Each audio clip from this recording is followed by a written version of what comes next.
అంటే రాజకీయ నాయకులు అంటే అంత చులకనైపోయి ఇంకా ఏదో ఒకటి నోటికి వచ్చినట్టు మాట్లాడడం, బూతులు తిట్టాడు, ఇవన్నీ ఇంత ముందు లేని ఇప్పుడు ఎందుకు పెరిగింది ఆ సంస్కృతి? ఇక్కడ సమస్య ఎక్కడ వస్తుందంటే, మీరు సీనియర్ జర్నలిస్టులు ఎవరు ఇది వాడట్లా.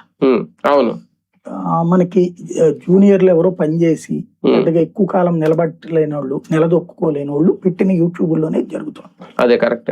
లేదా అసలు జర్నలిజం తెలియనటువంటి వాళ్ళు, కుల సంఘాల వాళ్ళు, లేకపోతే ఈ వామపక్ష భావజాలికులు, లేదా ఒక ఏదో ఒకటి మనకి యూట్యూబ్ లో సంపాదన వస్తుందిలే అని బాగా చూస్తున్నారు, ఎక్కువ వ్యూస్ వస్తున్నాయి, ఎక్కువ రెవెన్యూ వస్తుంది. కొంతమంది చెప్తారు, మీ వ్యూస్ పడిపోతేనే మీరు కొంచెం గట్టిగా నిలబడాలి, వైసీపీ వైపుకి నిలబడితే మీకు వ్యూస్ పెరుగుతాయి, లేకపోతే గనక మీకు అట్లా అవుతుంది, లేకపోతే పవన్ కళ్యాణ్ గురించి అయితే ఇట్లాగంటుంటారు.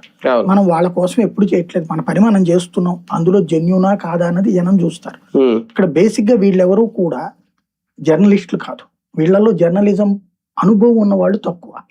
ఇప్పుడు ప్రొఫెసర్ నాగేశ్వర్ కూడా జర్నలిస్ట్ కాదు, అది గుర్తుపెట్టుకోవాలి. ఆయన ప్రొఫెసర్ నాగేశ్వర్, ఆయన ప్రొఫెసర్, ఎనలిస్ట్, అంతే, అంతవరకే. ఆయన కూడా జర్నలిస్ట్ కాదు.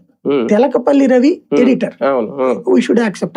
బూతులు, వీళ్ళిద్దరి దగ్గర బూతుల భాష రాదు. అలాగే రైటిస్ట్ భావజాలంలో మాట్లాడేటటువంటి సాయి కావచ్చు, లేకపోతే రాకా సుధాకర్ కావచ్చు, లేదా మనమైనా సరే, మనం ఎప్పుడు కూడా ఈ లంబాషలు దుర్భాషలు మాట్లాడాలి. విమర్శ ఉంటది,